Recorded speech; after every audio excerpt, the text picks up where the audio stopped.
Cześć, dzień dobry. Mówi Dorota Frajtak z kreatywnie.com. Dziś mam dla Ciebie zegar.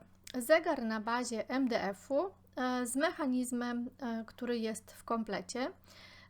Ponieważ MDF jest materiałem surowym, zrobionym ze zmielonego drewna, to wymaga gruntowania. Ja tutaj użyłam białego podkładu akrylowego, tradycyjnie tego, z którego zwykle korzystam, i można położyć jedną bądź dwie warstwy w zależności od krycia i od tego, z jakiego papieru będziemy korzystać.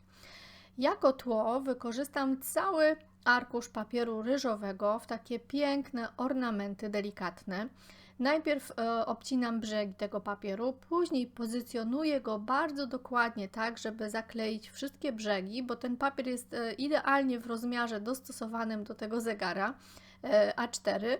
No i zaczynam sobie klejenie. To klejenie robię na jakby dwa etapy. Po pierwsze, narożniki też sobie ponacinam, żeby mi tam ładnie w to frezowanie ten papier się wtopił. A po drugie, najpierw, żeby on mi się nie przesuwał, jakby podklejam go do połowy, a dopiero później zajmuję się drugą połówką i brzegami, które po prostu systematycznie po kolei wciskam w te frezy.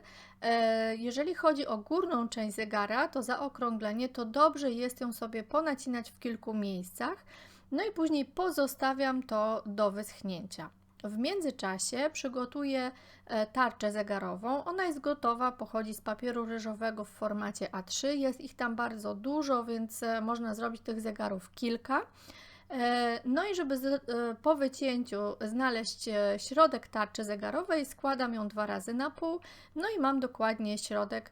Mogę tarczę przyklejać, nawet jeśli jeszcze ten zegar mi dokładnie, jeżeli tło nie wyschło.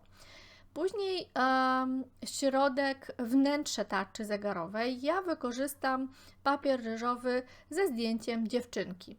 Odrysowuję kółko mniej więcej podobnej wielkości jak ta moja tarcza zegarowa wewnątrz.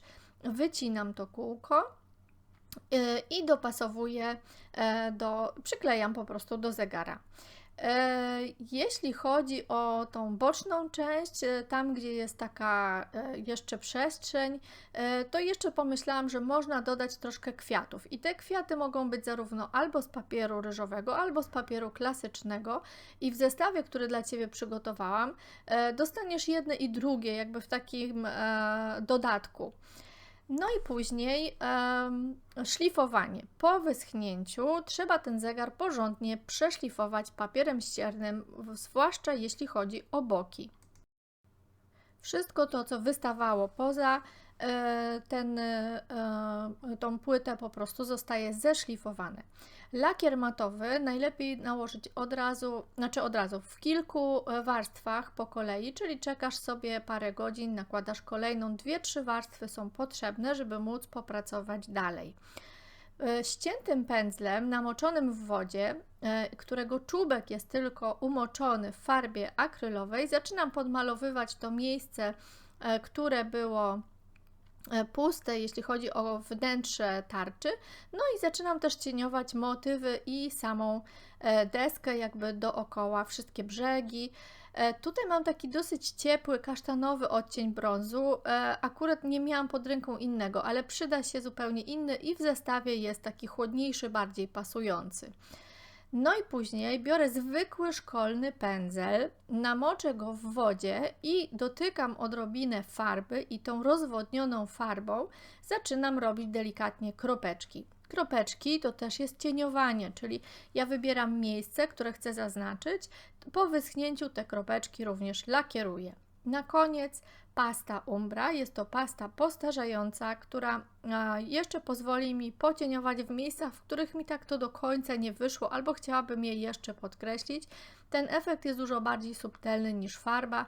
No i po pocieniowaniu pozostało mi tylko zamontować mechanizm zegara.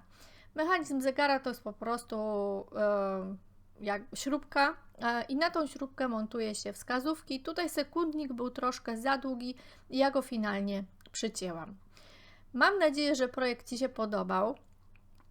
Zostaw parę słów od siebie, bardzo, bardzo to lubię i mam nadzieję do zobaczenia w kolejnym filmie. Zajrzyj do opisu, tam znajdziesz linki do wszystkich produktów, które użyłam i zestaw. Do zobaczenia, pa!